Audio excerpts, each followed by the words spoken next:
ग्वालियर आस्था नगर में बह रही है भागवत ज्ञान गंगा। युवा भागवत वक्ता आकाश कृष्ण व्यास के मुखार बिंदु से आस्था नगर वासी कर रहे हैं संगीतमय भागवत कथा का रसपान। कथा के तीसरे दिन भक्त ध्रुव की कथा का लोगों ने किया श्रवण।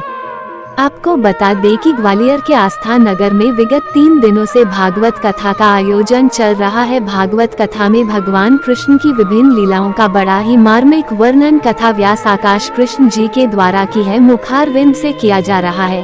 भक्त ध्रुव की कथा के दौरान कथा व्यास जी ने बताया कि यह जीव ही उत्तानपाद है और उसकी पत्नी सुरुचि और सुमति ही हमारे 2 मन है और भक्त ध्रुव कल्याण का रूप है। चतुर्थ दिन की कथा में कथा व्यास जी ने भक्त वत्सल प्रहलाद की कथा का वर्णन किया। भक्त प्रहलाद की कथा के दौरान कथा व्यास जी ने अपने मुखारविंद से बताया कि किस प्रकार भक्त प्रहलाद ने ईश्वर की भक्ति की और किस प्रकार भगवान नारायण को नरसिंह अवतार धारण कर भक्त प्रहलाद की रक्षा के लिए खंबे से प्रकट होना पड़ा और दुष्ट होने कश्यप का संहार किया। आपकी आवाज के एडिटर राहुल तिवारी से बात करते समय कथा व्यास श्री आकाश कृष्ण जी ने बताया कि भागवत कथा का श्रवण मानव के कल्याण के लिए परम आवश्यक है और सभी लोगों को भागवत कथा का रसपान आवश्यक रूप से करना चाहिए। यही भागवत कथा उन्हें इस भवसागर से तारेगी। सुनिए कथा व्यास आकाश कृष्ण व्यास जी ने क्या कहा। महाराज जी, आज आस्था नगर में कथा चल रही है भागवत की विषय में। आस्था नगर वासियों के लिए कोई संदेश? आस्था नगर वासियों का बहुत बड़ा सौभाग्य है क्योंकि दो वस्तुएं हमारे सनातन धर्म में बताई गई हैं।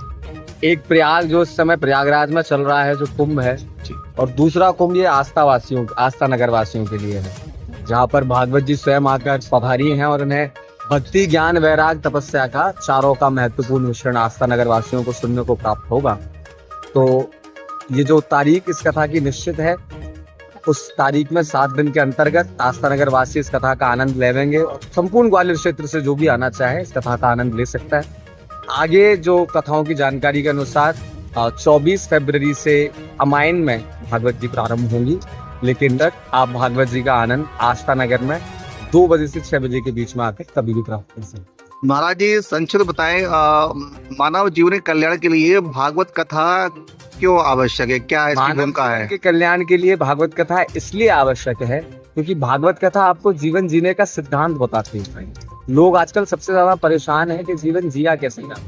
जीवन जीने की जो कला है, किस प्रकार से व्यक्ति को भक्ति ज्ञान और वैराग्य के साथ जीवन यापन करना चाहिए, वो भागवत जी हमें सिखाती है। इसलिए मानव कल्याण के लिए बहुत ज्यादा आवश्यक है। धन्यवाद।